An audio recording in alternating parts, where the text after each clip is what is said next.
वित्त मंत्री निर्मला सीतारमण के पति ने मोदी सरकार की उड़ाई धज्जियां, तीसरी बार मोदी जी का प्रधानमंत्री बनना बेहद मुश्किल, ये कहना है डॉक्टर परकला प्रभाकर का। नमस्कार, मैं हूं दीपिका। क्या मोदी जी तीसरी बार प्रधानमंत्री की शपथ नहीं ले पाएंगे?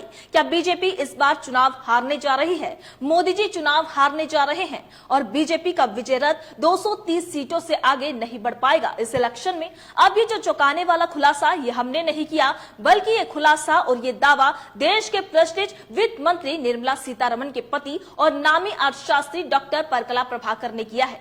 मोदी सरकार की सबसे ताकतवर मंत्री कही जाने वाली अमित शाह के बाद सबसे ताकतवर मंत्री वित्त मंत्री निर्मला सीतारमण के पति और नामी अर्थशास्त्री डॉक्टर परकला प्रभाकर कोई मामूली आदमी नहीं है, बल्कि नामी अर्थशास्त्री भी है, जाने माने राजनीतिक विश्लेषक भी हैं। इससे पहले भी कई भविष्यवाणी वो कर चुके हैं चुनाव के बारे में। उनके विश्लेषण हमेशा सही रहे हैं। डॉक्टर प्रभाकर कोई विपक्ष के नेता नहीं है, उनका कोई पॉलिटिकल एजेंडा नहीं है, बल्कि वो मोदी सरकार के कामकाज को अंदर तक जानते हैं और उनकी रिसर्च सही रही है और हम ये भी कह सकते हैं कि वो मोदी सरकार की रग रग से वाकिफ है।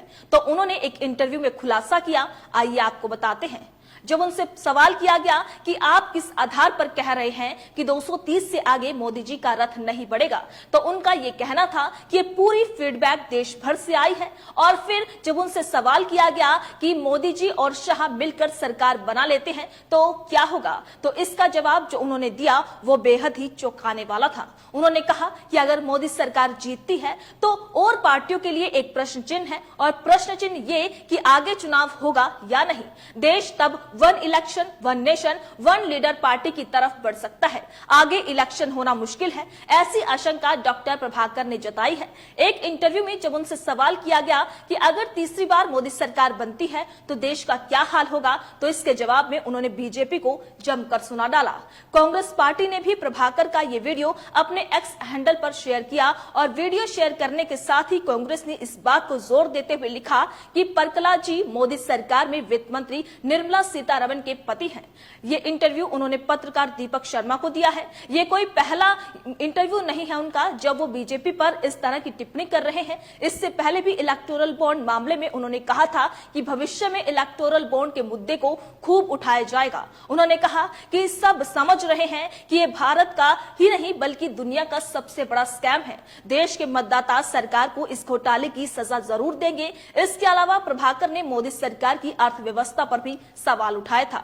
2019 में हिंदू अखबार में छपे एक लेखन में उन्होंने कहा था कि देश की अर्थव्यवस्था मुश्किल हालात में है। बीजेपी सरकार के पास अर्थव्यवस्था को लेकर कोई रोड मैप नहीं है। इससे बाहर निकलने के लिए बीजेपी को वीपी नरसिंहा राव और मनमोहन सिंह के आर्थिक मॉडल को अपनाना चाहिए। जानकारी के लिए बता दें कि वित्त मंत्री निर्मला सीतारमण के पति और नामी अर्थशास्त्री डॉक्टर परकला प्रभाकर आंध्र प्रदेश सरकार के संचार सलाहकार भी रह चुके हैं। लंदन स्कूल ऑफ इकोनॉमिक्स के फेलो रह चुके हैं। प्रभाकर की मुलाकात निर्मला सीतारमण से जवाहरलाल यूनिवर्सिटी में पढ़ाई के दौरान हुई थी। दोनों की शादी 1986 में हुई थी। प्रभाकर लंबे समय से आर्थिक मुद्दों पर लिखते रहे हैं। तो साफ तौर पर कह सकते हैं कि वित्त मंत्री निर्मला सीतारमण के पति और जाने माने अर्थशास्त्री डॉक्टर परकला प्रभाकर ने आशंका जताई है कि अगर 2024 में मोदी सरकार आती है तो पार्टियों के लिए एक प्रश्न चिन्ह है, और प्रश्न चिन्ह ये कि आगे चुनाव होगा या नहीं, और देश में बस एक इलेक्शन एक नेशन एक लीडर पार्टी की तरफ बढ़ जाएगी,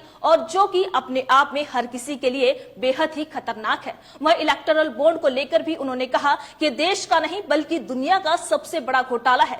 तो अब साफ तौर पर तस्वीर है जो सबके सामने है और बिल्कुल ही साफ है। सब बीजेपी की राजनीति से वाकिफ हो चुके हैं किस तरीके से दुनिया का सबसे बड़ा घोटाला बीजेपी ने किया। लेकिन सवाल यह है कि क्या ईडी सीबीआई इस पर कोई कार्यवाही करेगी, और जिस तरीके से वित्त मंत्री निर्मला सीतारमण के पति और जाने माने अर्थशास्त्री डॉक्टर परकला प्रभाकर ने अपनी बात रखी इंटरव्यू के दौरान, आपकी क्या राय है? इस तरह अपनी राय कमेंट बॉक्स में लिखकर हमें जरूर बताइएगा। इसी तरीके से देश और दुनिया से जुड़ी हर छोटी से बड़ी अपडेट के लिए FBN यानी फ्रंटलाइन ब्रेकिंग न्यूज के साथ बने रहिएगा।